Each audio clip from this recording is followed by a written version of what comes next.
You know what's fascinating?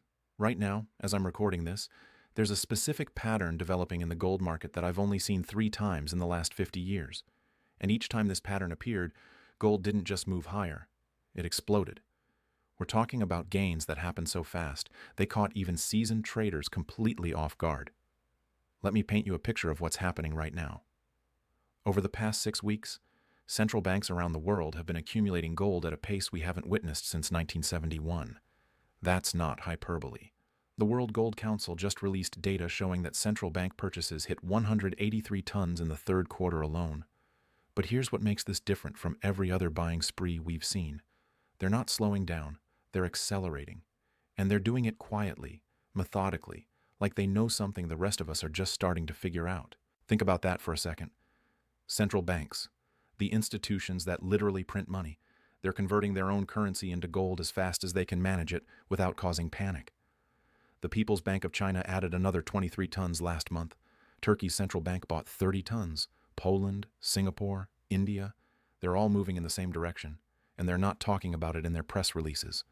Now, I want you to imagine you're sitting in a room with the heads of these central banks. What would they need to know to make them act this way? What information would be so compelling that it would cause them to abandon decades of dollar dominance and start hoarding physical metal? Because that's exactly what's happening. And the announcement I'm talking about, the one that could send gold prices surging, it's connected to something these central banks already know. Let me take you back to a moment in history that most people have forgotten. August 15th, 1971. President Nixon walks into the Oval Office and makes an announcement that changes everything.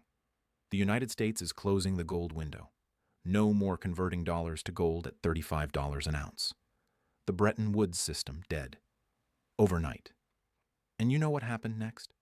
Gold went from $35 to $850 by 1980. That's a 2,300% increase. But here's the part that keeps me up at night. In the 6 months before Nixon's announcement, central banks were quietly accumulating gold. They saw it coming. The smart money always does, fast forward to today. We're seeing the exact same behavior pattern. But the scale is different. It's bigger. Much bigger. And the catalyst this time isn't about closing a gold window. It's about something far more significant. The entire architecture of global finance is shifting, and gold is sitting right at the center of it. Let me show you what I mean with some numbers that should make your jaw drop. The COMEX, that's the major exchange where gold futures trade in New York, they're currently showing something extraordinary in their commitment of traders report commercial traders, the big banks and institutions that actually deal in physical gold. They've reduced their short positions to levels we haven't seen since 2019. You remember what happened in 2019? Gold ran from $1,280 to $2,070 in less than a year. But this time, the setup is even more extreme. Here's where it gets interesting. The ratio of paper gold to physical gold, meaning the claims on gold versus actual metal that exists, that ratio is estimated to be somewhere between 100 to 1 and 250 to 1, depending on who you ask. Think about that. For every ounce of physical gold that actually exists in a vault somewhere, there are potentially 250 paper claims on it. It's like a game of musical chairs, except when the music stops, 249 people are going to be left standing with nothing but a piece of paper that says they own gold, and the music is getting ready to stop. You want to know why? Let me tell you about what's happening in the physical market right now. The premium on physical gold over the paper price, it's widening. In India, buyers are paying $30 over spot. In China, it's even higher. The Shanghai Gold Exchange, where actual physical metal changes hands, their price is consistently trading above the COMEX paper price. That's not supposed to happen. When physical gold costs more than paper gold, it means one thing. There's not enough physical metal to meet demand. I spoke with a dealer in London last week, someone who's been in this business for 30 years. He told me something that sent chills down my spine. He said the wait time for large bar delivery, we're talking 400-ounce bars that institutions buy, it's gone from 2 days to 2 weeks, and in some cases, longer. The metal is there, technically, but it's not moving. It's like everyone who has it doesn't want to let it go. They're holding on, waiting for something. Now let me connect some dots for you, because this is where the story gets really compelling. Over the past 18 months, we've watched the BRICS nations, that's Brazil, Russia, India, China, and South Africa. Along with their expanding alliance of countries, they've been working on something. A new settlement system for international trade that bypasses the dollar. And at the center of this system? Gold. Not as a currency, exactly, but as a settlement mechanism, a way to balance trade between nations without needing dollars. The announcement I'm talking about, the one that could send gold surging, it's related to this. Multiple sources are suggesting that within the next few months, possibly as early as the next BRICS summit, there's going to be a formal announcement about this new system. And when that happens, when the world sees a viable alternative to dollar-based trade that's backed by gold, the implications are staggering. Think about what that means for gold demand. Right now, central banks hold about 35,000 tons of gold in their reserves. Sounds like a lot, right? But if even a fraction of international trade starts settling in a gold-backed system, the amount of gold needed to facilitate that trade would dwarf current reserves. We're talking about a structural shift in demand that would be permanent, not cyclical. Let me give you a specific example of how this could play out. China and Saudi Arabia. For decades, Saudi Arabia has sold oil exclusively in dollars. That's the petrodollar system that's underpinned American financial dominance since the 1970s. But last year, China and Saudi Arabia started discussing oil sales in yuan, and just a few months ago, they completed their first transaction. Now here's the kicker. China's yuan isn't freely convertible like the dollar. So how do you make a system like that work? You back it with gold. You create a mechanism where yuan can be converted to gold at a fixed rate, making it acceptable for international trade. If that system goes live, if it gets formally announced and other countries start joining, the demand for physical gold would spike overnight. And I'm not talking about a 10% or 20% move. I'm talking about the kind of move that redefines the entire precious metals market. Now, I know what some of you might be thinking. This sounds like conspiracy theory territory. But let me give you some facts that are publicly available, verifiable, and absolutely undeniable. The Bank for International Settlements, that's the central bank for central banks. They released a report last year about the future of international settlements. In that report, they specifically discussed the role of gold in a multipolar currency system. The IMF has been quietly reclassifying gold in their reserve calculations. And just last month, the London Bullion Market Association, the organization that oversees the global gold market, they announced new protocols for gold settlement that make it easier to move large quantities of physical metal between countries. These aren't random events. They're pieces of a puzzle. And the picture that's emerging is one where gold moves from being a peripheral asset to being absolutely central to the global financial system. Here's something else you need to understand. The derivatives market for gold, the paper contracts that trade on exchanges, they're showing signs of stress. Open interest on COMEX gold futures is at near record levels, but the amount of physical gold backing those contracts keeps shrinking. The exchange's registered inventory, that's the gold that's actually available for delivery, it's dropped by 40% over the past year. Meanwhile, the number of contracts keeps growing. That's a squeeze waiting to happen, too. And when squeezes happen in the gold market, they're violent. Let me tell you about what happened in 1980. The Hunt brothers, they tried to corner the silver market, but the dynamics spilled over into gold. In a matter of weeks, gold went from $600 to $850. The move was so extreme that exchanges had to halt trading multiple times. Now imagine that same dynamic, but instead of two brothers from Texas, it's entire nations competing for physical metal. The magnitude would be exponentially larger. You know what's really interesting? The mining supply side of this equation. Gold mine production has been essentially flat for the past 5 years. We're producing about 3,500 tons of new gold annually, and that number isn't growing. In fact, many analysts believe we've hit peak gold production. The easy deposits have been mined. The new discoveries are smaller, deeper, more expensive to extract. Meanwhile, demand is accelerating. That's the classic setup for a supply shortage. And here's where it gets personal for a lot of people watching this. If you're sitting on retirement savings, if you have money in a 401k or an IRA, you need to understand what inflation does to that wealth over time. We've watched inflation run hot for the past few years, and even though the official numbers say it's cooling, anyone who buys groceries or pays rent knows the real story: prices aren't coming down. They're just going up slower. Gold has historically been the hedge against that kind of currency debasement. But here's what most people don't realize. You can actually hold physical gold inside a retirement account. It's called a gold IRA, and it allows you to get exposure to physical metal while maintaining the tax advantages of a traditional retirement account. I put together a free guide that explains exactly how this works, how to roll over existing retirement funds without triggering taxes or penalties, and what to look for in a custodian. If you've got $100,000 or more in retirement savings, it's worth understanding how this works. The guide is in the description below. No cost, no obligation, just information that could be relevant to your situation. All right, back to what's happening in the market right now, because the technical picture is just as compelling as the fundamentals. Gold recently broke through a resistance level at $2,075 that had held for months. When you see a breakout like that on heavy volume, it's usually the start of something bigger. The next major resistance level is at $2,150, and above that, there's not much standing in the way until $2,300. But here's what the charts aren't showing you. The momentum indicators, the RSI, the MACD, they're all showing strength without being overbought. That's rare. Usually when gold makes a big move, it gets overextended quickly. This time it's moving up steadily, methodically, like there's consistent buying pressure that's not going away. And that buying pressure, it's coming from some very specific sources. Let me tell you about what's happening in the ETF market.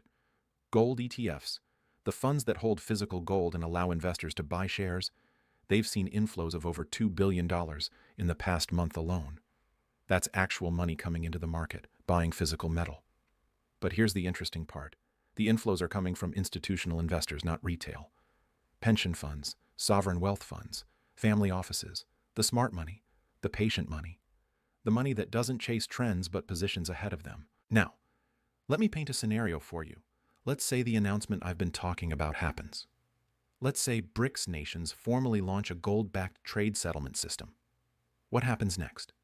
First, there's the immediate reaction. Gold spikes on the news, probably $100 to $200 in the first day.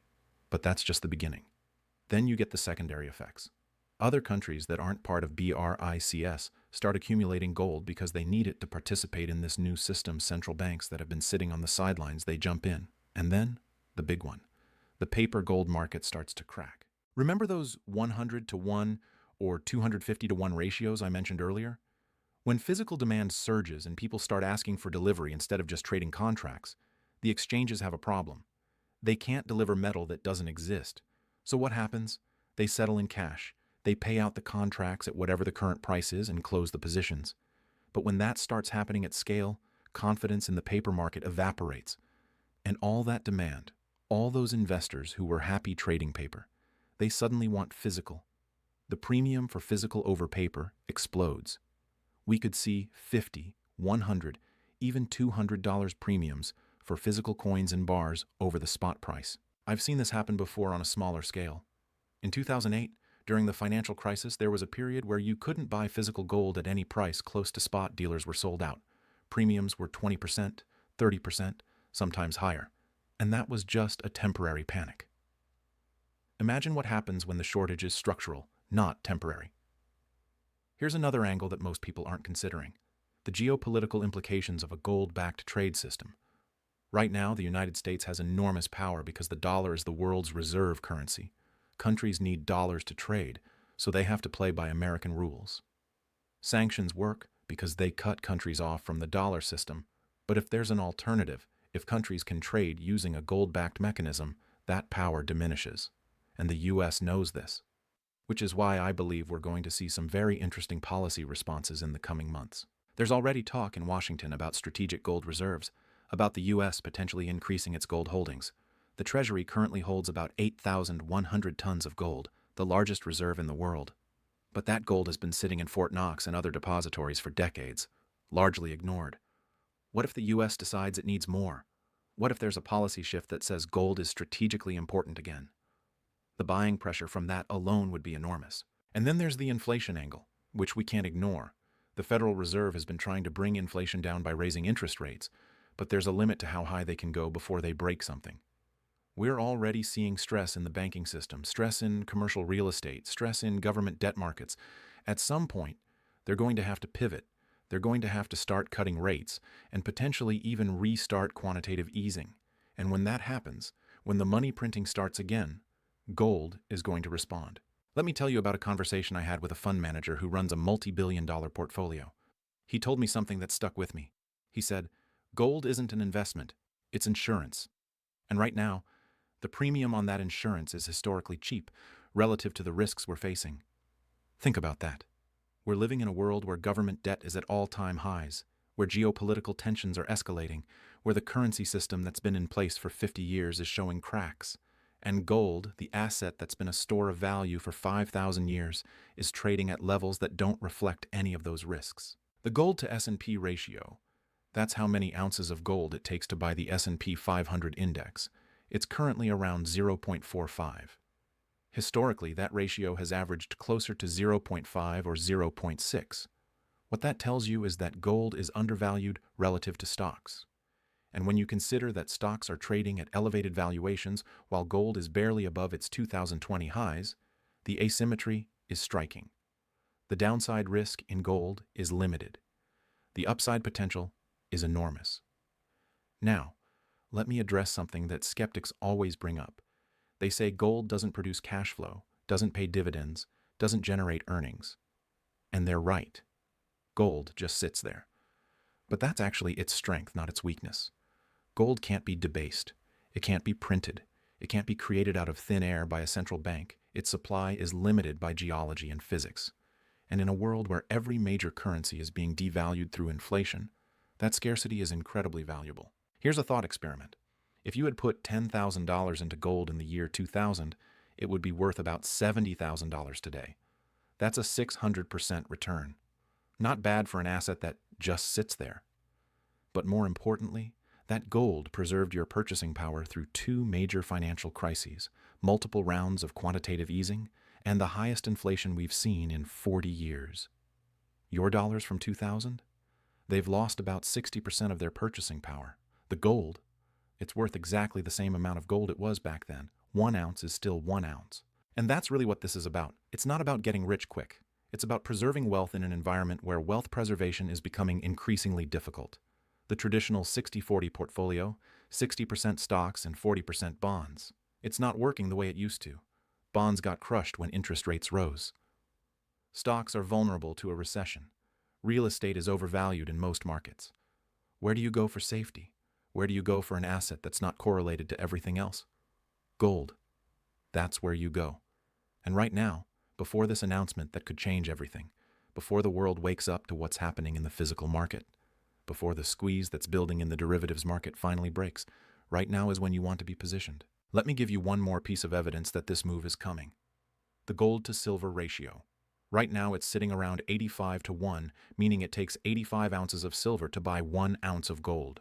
Historically, that ratio has averaged closer to 60 to 1.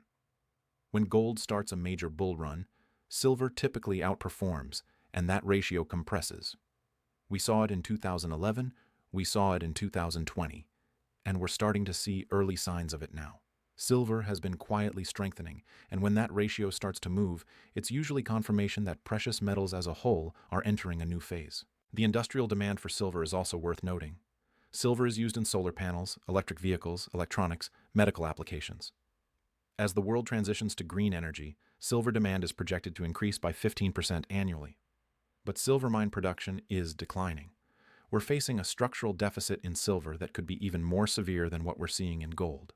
And when investors realize that, when they start looking at silver as both an industrial metal and a monetary metal, the price action could be explosive. But here's the thing. This isn't about silver. This is about gold. This is about the announcement that's coming, the shift in the global monetary system that's already in motion, and the opportunity that exists right now for people who are paying attention. Because once this announcement happens, once the world sees that there's a credible alternative to the dollar system, once physical gold becomes scarce and premiums explode, it's going to be too late to position yourself advantageously. I want you to think about the people who bought gold in 1970, before Nixon closed the gold window. They didn't know exactly what was coming, but they saw the signs. They saw the inflation, the trade deficits, the pressure on the dollar, and they positioned themselves. When gold went from $35 to $850, they didn't just preserve their wealth, they multiplied it. The same thing happened to people who bought gold in 2001, before the financial crisis. They saw the housing bubble, the debt accumulation, the fragility in the system, and they positioned themselves. When gold went from $250 to $1,900, they were rewarded for their foresight. Right now, we're at one of those moments. The signs are everywhere. Central bank buying at record levels, physical shortages developing, a new monetary system being constructed, geopolitical tensions rising. Inflation still elevated despite official narratives, government debt spiraling out of control, and gold, sitting at a price that doesn't reflect any of these realities. The announcement is coming. Whether it's in 3 months or 6 months or a year, it's coming. And when it does, gold prices are going to surge. Not because of speculation or hype, but because of fundamental supply and demand dynamics that can't be ignored. The smart money is already positioning. Central banks are already accumulating. The question is, are you going to wait until after the announcement, when prices have already moved and physical metal is hard to find? Or are you going to position yourself now while there's still time? This is not financial advice. I'm not telling you what to do with your money, but I am telling you to pay attention. Watch what central banks are doing, not what they're saying. Watch the physical market, not just the paper price. Watch the geopolitical developments, the trade negotiations, the currency discussions. Because all of these things are pointing in the same direction, toward gold, toward a revaluation of gold's role in the global financial system, toward a surge in prices that could redefine the precious metals market for the next decade. The opportunity is here. The setup is clear. The announcement is coming. What you do with that information is up to you.